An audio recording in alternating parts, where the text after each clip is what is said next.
emikono tumaze okubayigiriza era n'okubakebera era tulowooza nga basaanidde. Abooluganda abaagalwa, abantu bano Katonda ng'asiima netugenda okusaako emikono nga tugoba empisa y'abatume. Ekkanisa kyeyava eragira obutaleeta muntu okusibwako emikono wabula abo abayinza okwatula enzikiriza n'okusaba kwa Mukama waffe n'amateeka 10 era bayinza okukkirize nga babyatula n'akamwa kaabwe bennyini mu maaso g'ekkanisa mu lwatu ate nga tebawalirizibwa era basuubiza okugezangako ennaku zonna ekisa kya Katonda nga kibabeera okwekuumanga ebyo byonna bye bakkiriza mu kwatula kwabwe bo bennyini. Kansabe abala batuule okujjako abayi bye babasuubiriza era babalayiga mu kubatizibwa kwammwe nga mubikkiriza era nga mubinyweza ku bwammwe mwennyini era nga mwatula nga kibagwa n'okukkiriza n'okukolanga ebyo byonna abayima bammwe babasuubiriza mu kubatizibwa kwammwe.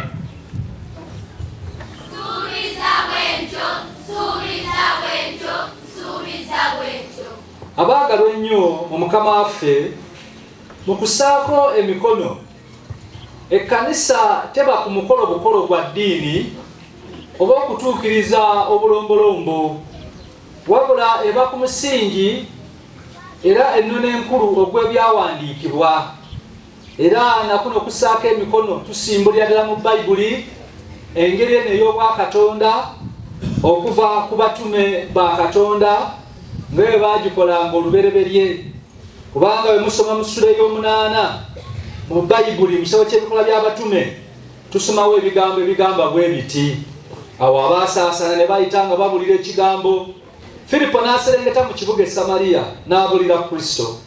Ne bwe bakkiriza Filipo ng'abulira enjiri y'obwakabaka bwa Katonda n'erinnya lya Yesu Kristo ne babatizibwa abasajja n'abakazi. Awo abatume abaali mu Yerusaalemi bwe baawulira nga e Samaliya bakkiriza ekigambo kya Katonda ne batumira Peetero ne Yokaana. Nabo bwe baatuuka ne basabira okuweebwa Omwoyo Omutukuvu kubanga yali tannaba kubakkako yadde omu ku bo wabula baali babatizibwa mu linnya lya Mukama waffe Yesu. Awo ne babasaako emikono gyabwe ne bafuna Omwoyo Omutukuvu. Wano nno ebyawandiika ebitukuvu bituyigiriza nti ekirabo ekyawufu eky'Omwoyo Omutukuvu kigabibwa nga kiyita mu kusaako emikono era n'okusaba. Kale nno olw'okubanga ekirabo kino kiviira ddala eri Katonda yekka, ffe abali wano leero kitusaanye tusabe Katonda ayinza byonna anyweze n'omwoyo gwe omutukuvu mu kusibwako emikono bano abaafuuka abaana be mu kubatizibwa. Kale nno mmwe abagenda okusibwako emikono mwatule kaakano maaso g'ekibiina kino timumaliridde nga muyambibwako ekirabo kino eky'Omwoyo Omutukuvu okutambuliranga mu kukkiriza Kristo obulamu bwammwe bwonna era ne mu kugonderanga Katonda beyagala n'okukwatanga amateeka ge n'okwatula mu lwatu nga mwe mwennyini mumaliridde okutuukiriza emirimu gy'obukristaayo ng'okusuubiza kwammwe bwe kwali mu kubatizibwa. Kyemanyi ongera obabuuza ti mwe abali wano leero mu maaso ga Katonda ne mu maaso g'ekibiina kino muganye ebyensi eno n'okwegomba kwonna okubi okw'omubiri nga temuli bigobera nate mu bulamu bwammwe. Era mukkiriza ebigambo byonna eby'obukristaayo ng'ebiri mu nzikiriza y'abatume. Mulinyiikira okukuuma Katonda beyagala n'amateeka ge n'okubitambuliramu obulungi ennaku zonna ez'obulamu bwammwe.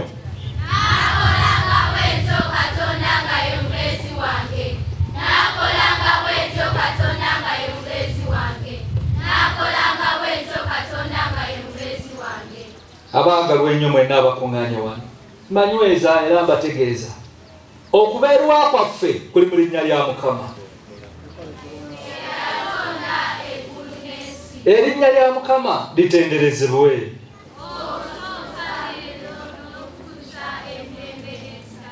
Ayi Mukama wulira okusaba kwaffe. Katusabe.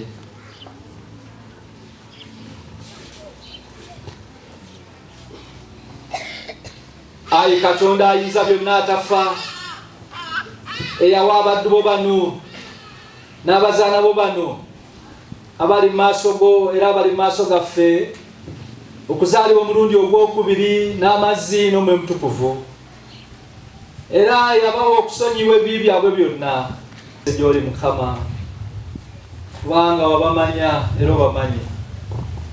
Kamange mu nsi muno twetaaga amaanyi, twetaaga okulagirirwa, twetaaga okubeerwa tuketuuke yatuukiriza olugendo lwaffe. Tyebansabira bano Mukama bali mu maaso gaffe n'olw'engeri eno ey'obwakatonda ey'okusibwako emikono n'okujjuzibwa Omwoyo Mutukuvu. Mukama wange obabeere okubawa amaanyi, tukwegayiridde baleme kusigala bokka era baleme kubeera banafu mu lugendo luno olw'okukkiriza. Kale no kyeva tukowoola Mwoyo Mutukuvu okke mu gwo era bw'otyo Omwoyo Mutukuvu obeerenga nabo bulijjo.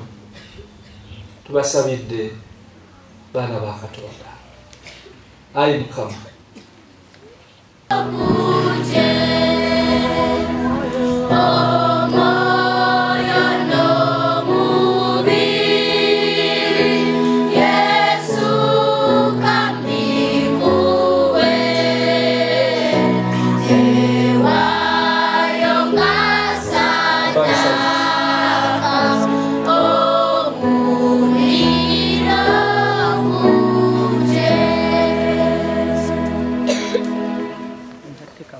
maaso ga Katonda ne maaso g'ekibiina kino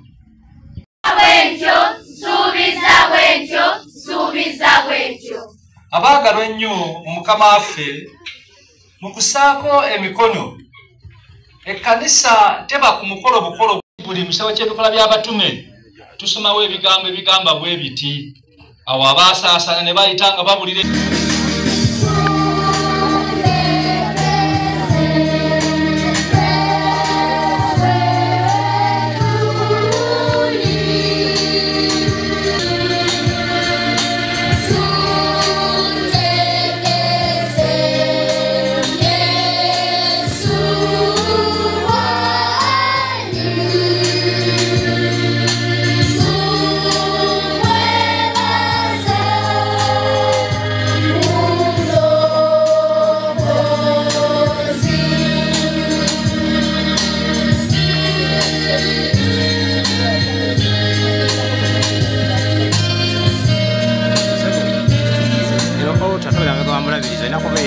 Mukama abeere nammwe. Katonda ne maaso g'ekibiina kino muganye ebyensi eno n'okwegomba kwonna okubi okw'omubiri nga temuli bigoberera nate mu bulamu bwammwe. Mbiganyi. Era mukkiriza ebigambo byonna eby'obukristaayo ng'ebiri mu nzikiza y'abatume. Mbikiriza. Mulinyiikira okukuuma Katonda by'ayagala n'amateeka ge n'okubitambuliramu obulungi ennaku zonna ez'obulamu bwammwe. Nakolanga bwentyo Katonda nga ye mubeezi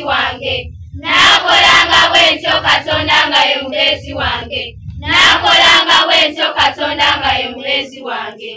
Abaagalwa ennyo mwenna abakuŋŋaanye wano mbanyweza era mbategeeza okubeerwa kwaffe kuli mu linnya lya Mukama. Eyatonda eggulu n'ensi. Erinnya lya Mukama litenderezebwe.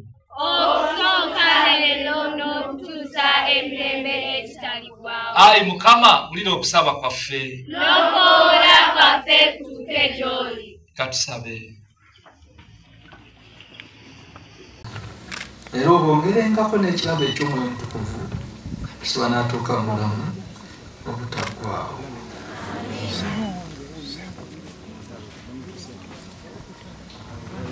Mukama labirira abaana bo bano n'ekisa kyo ekiva mu ggulu. Mukama labirira abaana bano n'ekisa kyo ekiva mu ggulu.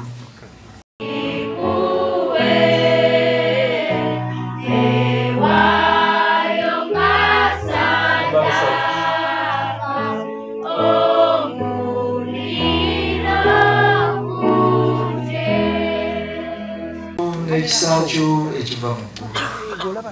Mukama labirira abaana bano n'ekisa kyo ekiva mu ggulu. Banyiikirenga okubeera ababoolwa ennaku zonna era obongerengako n'ekirabo eky'Omwoyo Mutukuvu tusa n'atuuka mu bulamu obutaggwaawo.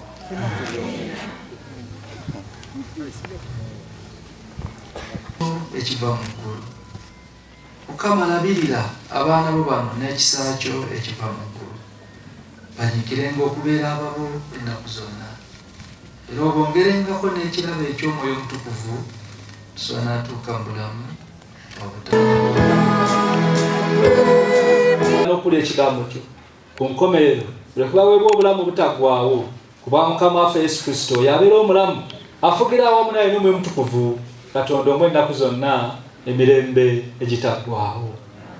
Amiina. Era ayi Mukama ayinza byonna, Katonda ataggwaawo, kkiriza tukwegayiridde okuluŋŋamya, okutukuza n'okufuga emitima gyaffe n'emibiri gyaffe makubo g'amateeka ago n'ebikolwa by'ebiragiro byo, ffe nga tukumibwa amaanyi g'amangi ennyo kaaka ennaku zonna, tulyoke tuwonyezebwa emibiri n'obulamu kubwa Mukama waffe era omulokozi waffe Yesu Kristo.